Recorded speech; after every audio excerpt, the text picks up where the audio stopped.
کیا ماؤں نے لال جنے تھے؟ کیا دھرتی نے انسان دیکھے تھے؟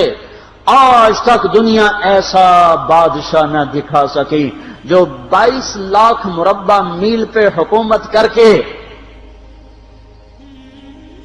مسجد میں جھاڑو دے رہا ہو، جو 22 لاکھ مربع میل پر حکومت کر کے پانی کی مشق کندھے پہ اٹھا کے بیوہ عورتوں کے گھر میں گھڑوں میں پانی بھرنے جا رہا ہو۔ امیر المومنین کہاں جا رہے ہو؟ فلاں اماں کے گھڑے میں پانی بھرنے جا رہا ہوں، فلاں کے گھر میں پانی بھرنے جا رہا ہوں۔ 22 لاکھ مربع میل پہ حکومت کر کے دھرتی نے ایسا بادشاہ نہیں دیکھا جو اونٹ چراتا پھر رہا ہو، اور جو بیت المال کا اونٹ گم ہوا، چولے کو باندھا اور دوڑ لگائی، آگے احنف بن قیس ملے، ارے کہاں جا رہے ہو امیر المومنین؟ کہ تو بھی آ جا، بیت المال کا اونٹ گم ہو گیا ہے، مل کے تلاش کریں۔ پتہ نہیں کتنے مسلمانوں کا اس میں حصہ ہے۔ دھرتی ایسا بادشاہ نہ دکھا سکے گی، نہ دکھا سکے گی، کوئی ایسا آیا ہی نہیں ہے کہ جو اتنی بڑی سلطنت کا مالک ہو اور کیکر کے درخت کے نیچے بغیر پیروں کے سو رہا ہو۔ یہ ہمارے چھوٹے چھوٹے حکمران، ووٹوں کے ذریعے سے کرسیوں پر بیٹھنے والے، ان بے وقوفوں کے آگے بھی پہرے، پیچھے بھی پہرے، بائیں بھی پہرے، بائیں بھی پہرے، اوپر بھی پہرے، ان کی گاڑیاں بھی بلٹ پروف، یہ پھر بھی ڈرتے ڈرتے جا رہے کہ انہوں نے ظلم کیا، یہ اپنی ذات میں خوف زدہ ہو گئے۔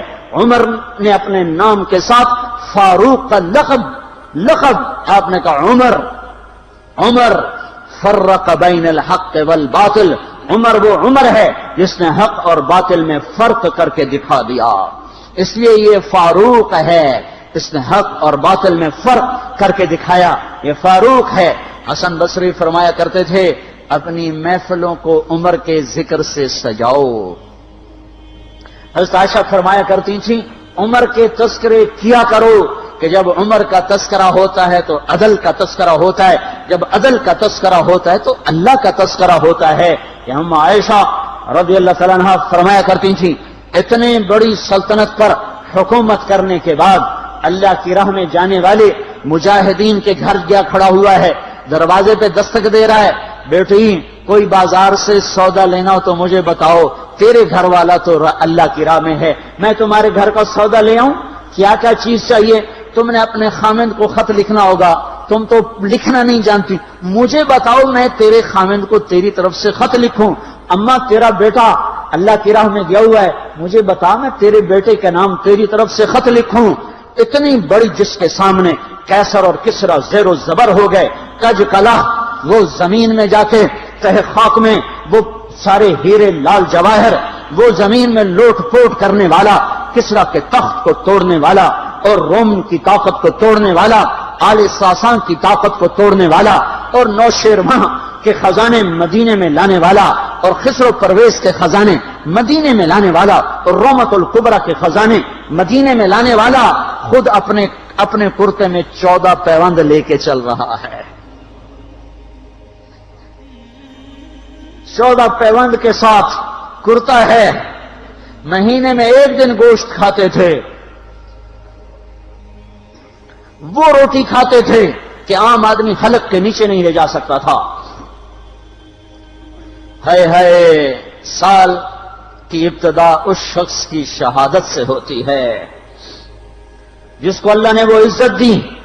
آپ نے کہا میرے 2 وزیر آسمان میں، 2 وزیر زمین میں، آسمان پہ جبریل اور میکائیل میرے وزیر ہیں، زمین پر ابو بکر اور عمر میرے وزیر ہیں۔ آپ فرمایا کرتے تھے ابو بکر عمر اگر کسی بات پہ جمع ہو جائیں تو میں ان کے مشورے کے خلاف کبھی نہ کروں گا۔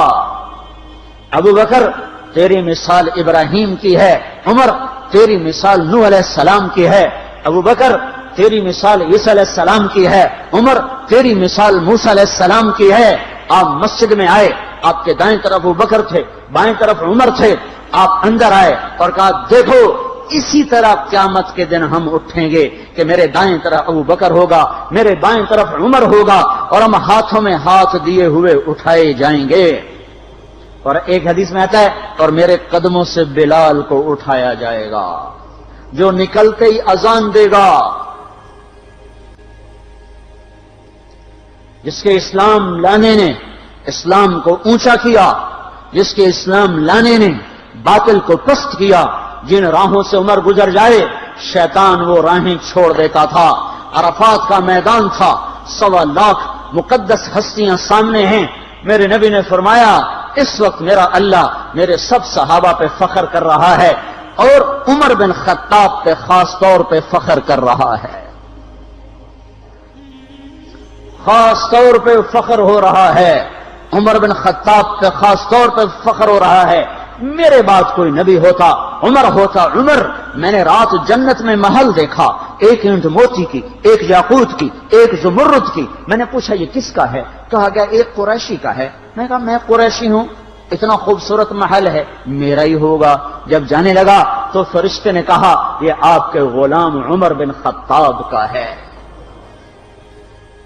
وہ کیا مبارک لوگ ہیں کہ جنہیں نبی کے گھر میں قبر نصیب ہو، ایک طرف ایک ساتھی، ایک طرف دوسرا ساتھی، جن کو نبی کے دو پہلوؤں میں جگہ ملی ہو۔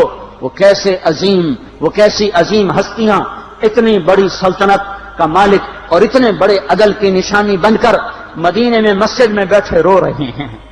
امیر المومنین کیوں رو رہے ہو؟ کہا دجلہ کے کنارے کتا بھی پیاسا مر گیا تو پوچھ تو عمر کی ہوگی، فرات کے کنارے کتا بھی پیاسا مر گیا تو پوچھ تو عمر کی ہوگی۔ راتوں کو پہرے دیے جا رہے ہیں، راتوں کو خبرگیری کی جا رہی ہے۔ مدینے کے باہر ایک خیمہ ملتا ہے، چند بچے ملتے ہیں جو رو رہے ہیں۔ ایک عورت ہانڈی چڑھا کے ڈوئی پھیر رہی ہے۔ پوچھتے ہیں بہن یہ بچے کیوں رو رہے ہیں؟ کہ یہ بھوک سے رو رہے ہیں۔ ہانڈی میں کیا ہے؟ پانی، کچھ بھی نہیں۔ کیوں چڑھایا ہوا ہے؟ بہلانے کے لیے۔ سو جائیں گے روتے روتے، میرا اور عمر کا اللہ کے ہاں فیصلہ ہوگا۔ تو عمر کی ہچکیاں بن گئیں کہ عمر کو بہن تیرے حال کی کیا خبر؟ کہ پھر ہمارا بادشاہ کیوں بنا ہے؟ اگر ہمارے حال کی خبر نہیں لیتا تو ہمارا خلیفہ کیوں بنا ہے؟ پر لگ گئے، بیت المال سے سامان نکالا، بوری بھری، سر پہ اٹھائی، کمر پہ اٹھائی۔ غلام اسلم نے کہا میں اٹھاؤں؟ کہ قیامت کے دن بھی میرا وزن تو اٹھائے گا۔ اسی طرح بھاگے ہوئے آئے، پنیر نکالا، آٹا نکالا، گھی نکالا، شہد نکالا، ڈال کے ہانڈی میں نیچے آگ، خود دھواں، گیلی لکڑیوں میں پھونکے مار مار مار آگ جلائی، حلوہ تیار کیا، پھر پلیٹوں میں ڈال ڈال کے بچوں کو کھلایا۔ وہ عورت کہنے لگی کاش عمر کی بجائے تو خلیفہ ہوتا۔ تو یہ نہیں کہا کہ میں ہی عمر ہوں، میں ہی عمر ہوں۔ فرمایا جب کل تو امیر المومنین سے ملے گی تو مجھے بھی وہیں دیکھ لے گی، مجھے بھی وہیں پا لے گی۔ پھر وہاں بیٹھ کے دیکھتے رہے، اٹھ کے چل دیے۔ بچے ہنسنے لگے، کھیلنے لگے، تو اپنے غلام سے فرمایا میں نے انہیں روتا دیکھا تھا، میرا جی چاہا میں انہیں ہنستا بھی دیکھوں۔ 22 لاکھ مربع میل پہ اسلام پھیلا کر حکومت اس سے بھی بڑے علاقے میں لوگوں نے کی۔ چنگیز نے اس سے زیادہ فتوحات کی، محمود غزنوی نے اس سے زیادہ کی، سکندر تیمور نے اس سے زیادہ کی۔ پر فتوحات کر کے یوں خدمت کر رہا ہو، پانی بھر رہا ہو، اونٹ چرا رہا ہو، امامت کرا رہا ہو، 14 پیوند لگے کپڑوں کے ساتھ خلافت کے تخت پر بیٹھا ہوا ہو، یہ دھرتی میں پھر کوئی نہیں آئے گا۔ ہے نماز میں خنجر لگا، نماز پڑھاتے ہوئے 27 ذوالحج، 27، 28، 29 یکم کو انتقال ہوا۔ یکم محرم موت کے آثار گہرے نظر آئے۔ بیٹے کو بلایا کہ بیٹا جاؤ اما عائشہ سے پوچھ کے آؤ کہ عمر اپنے ساتھیوں کے ساتھ دفن ہونے کی اجازت چاہتا ہے۔ امیر المومنین کے لقب سے بات نہ کرنا، عمر کہنا، عمر اب میں امیر المومنین نہیں رہا۔ جب وہ پوچھنے گئے تو حضرت عائشہ رو رہی تھیں۔ انہوں نے عرض کی اما جان میرا باپ اپنے ساتھیوں کا پڑوس چاہتا ہے۔ انہوں نے فرمایا یہ جگہ تو میں نے اپنے لیے رکھی تھی، لیکن اگر عمر چاہتے ہیں تو ان کو مجھ پر فضیلت ہے، میں ان کے لیے دستبردار ہوں۔ انہوں نے واپس آ کر خوشخبری سنائی، مبارک ہو اجازت مل گئی۔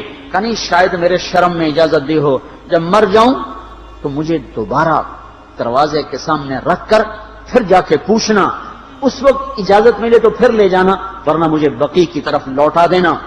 اتنے میں حضرت علی آئے، پریشان دیکھا، عمر کیوں موت سے ڈر گئے؟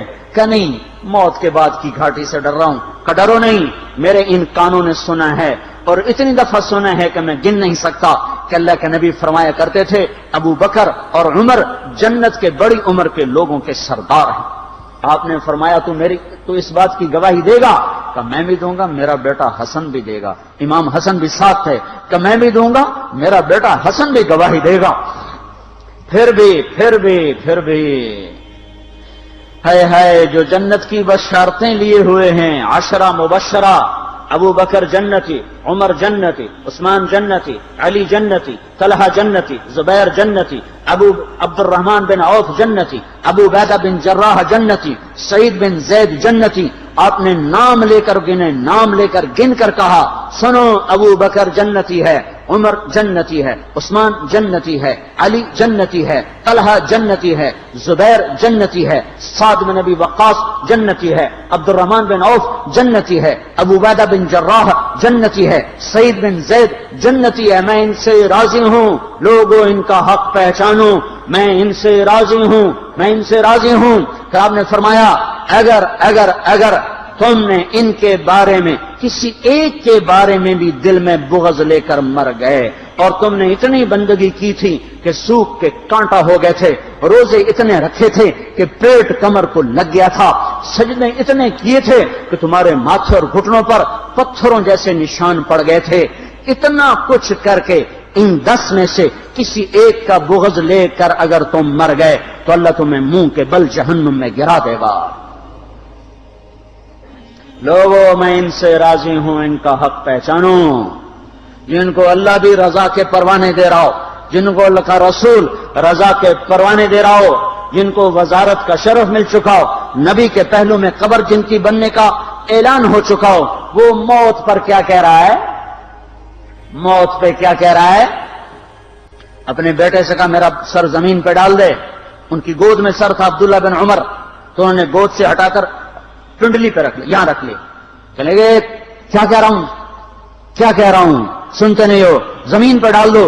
تو انہوں نے زمین پہ ڈالا تو اپنے چہرے کو مٹی میں رکھ دیا اور ایسے ملنے لگے اور کہنے لگے، اے میرے رب، اگر تو نے عمر کو معاف نہ کیا تو عمر ہلاک ہو جائے۔ ویل لک یا عمر ولامک ان لم یغفر لک ربک، عمر تیری ہلاکت ہے اگر تیرے رب نے تجھے معاف نہ کیا۔ یہ کہتے کہتے کہتے جان دے دی۔ 22 لاکھ مربع میل میں اسلام کو زندہ کرنے والا، این حالت نماز میں زخم کھا کے گرنے والا، مطلوب مصطفیٰ، وزیر مصطفیٰ، جنت کی خوشخبریاں لے کر پھر موت پر یوں کہہ رہا ہو، اے اللہ تو نے معاف نہ کیا تو میرا کیا بنے گا؟ کیا بے طلبی ہے۔ ان کے بیٹے خلافت کے اہل، ان کے بہنوئی سعید بن زید 10 مبشرہ میں سے دونوں کے نام کاٹ دیے کہ یہ 6 ہیں جن سے اللہ کا رسول راضی تھا، جس کو چاہو خلیفہ بنا دو، جس کو چاہو حکومت دے دو، نہ میرے بیٹے کو ملے گی نہ سعید بن زید کو ملے گی۔ کسی نے کہا شوشہ چھوڑا، آپ کا بیٹا بھی تو بہت قابل ہے، اسی کو بنا دیں۔ تو اسے تو طلاق دینا نہیں آتا، حکومت کہاں سے چلائے گا؟ یہ ایک واقعہ کی طرف اشارہ کیا ہے، اس کے پیچھے کوئی واقعہ ہے جس کو انہوں نے یاد کر کے فرمایا وہ تو طلاق دینا نہیں جانتا، وہ حکومت کیا چلائے گا؟ حالانکہ بڑے صحابہ میں عبداللہ بن عمر کا مقام ہے۔ ہے جنازہ صہیب رومی نے پڑھایا، دروازے کے سامنے لا کے رکھ دیا گیا، سب لوگ جنازے کے ساتھ کھڑے ہو گئے، عبداللہ بن عمر اکیلے آگے گئے، دروازے پر دستک دی تو اما جان میرا باپ عمر بن خطاب دروازے پہ حاضر ہو چکا ہے، اندر آنے کی اجازت چاہتا ہے۔ تو عائشہ رضی اللہ تعالیٰ نے اپنی چادر کو اٹھایا اور روتے ہوئے باہر نکل گئیں۔ پھر لوگ اندر داخل ہوئے، قبر کھودی گئی، قبر کھودتے ہوئے عبداللہ بن عباس بھی قبر کے کھودنے میں شریک تھے، تو کہتے میرے کندھے پہ کسی نے ہاتھ رکھا، میں نے پیچھے مڑ کے دیکھا تو علی رضی اللہ تعالیٰ عنہ کھڑے رو رہے تھے اور فرما رہے تھے مجھے پتا تھا تو یہیں آئے گا، یہاں تیرے سوا کوئی نہیں آ سکتا، کہ میں نے ایک دفعہ نہیں کتنی دفعہ میں نے اللہ کے نبی سے یہ بات کا تکرار سنا، میں ابو بکر اور عمر، اس کا اتنا تکرار سنا ہے میں نے کہ مجھے یقین تھا یہیں آئے گا، تو اور کہیں نہیں جا سکتا۔ میرے بھائیو غفلت سے باہر آ جائیں، یہ دھوکے کا گھر، یہ مچھر کا پر، یہ مکڑی کا جالا، یہ دنیا کہیں ہمیں ہلاک نہ کر دے۔ ان لوگوں کو سامنے رکھ کے زندگی گزارو جنہوں نے اللہ کو راضی کیا، اس کے رسول کو راضی کیا، کلمہ حق کو بلند کیا، خیر کے ذریعہ بنے، شر کے مٹانے والے بنے، اور دنیا میں مرنے کے بعد بھی ان کے تذکرے ہدایت کا سامان بنے، ان کے تذکرے روشنی کا مینار بنے۔ ان کے پیچھے چلو، مغرب کے اندھیروں کی طرف مت دوڑو، وہاں تو سورج بھی ڈوب جاتا ہے، مغرب میں تو سورج بھی ڈوب جاتا ہے، اور تمہیں پکار کے کہتا ہے مغرب کی طرف نہ آنا، ادھر اندھیرا ہے، میں یہاں گم ہو گیا، تم کون سا سراغ ڈھونڈنے آئے ہو؟ دوڑو اللہ اس کے رسول کی پاک زندگی کی طرف، اس کے پاک صحابہ کی زندگی کی طرف، جن کو اللہ نے مرنے سے پہلے جنت ہاتھ میں دے دی، جنت کی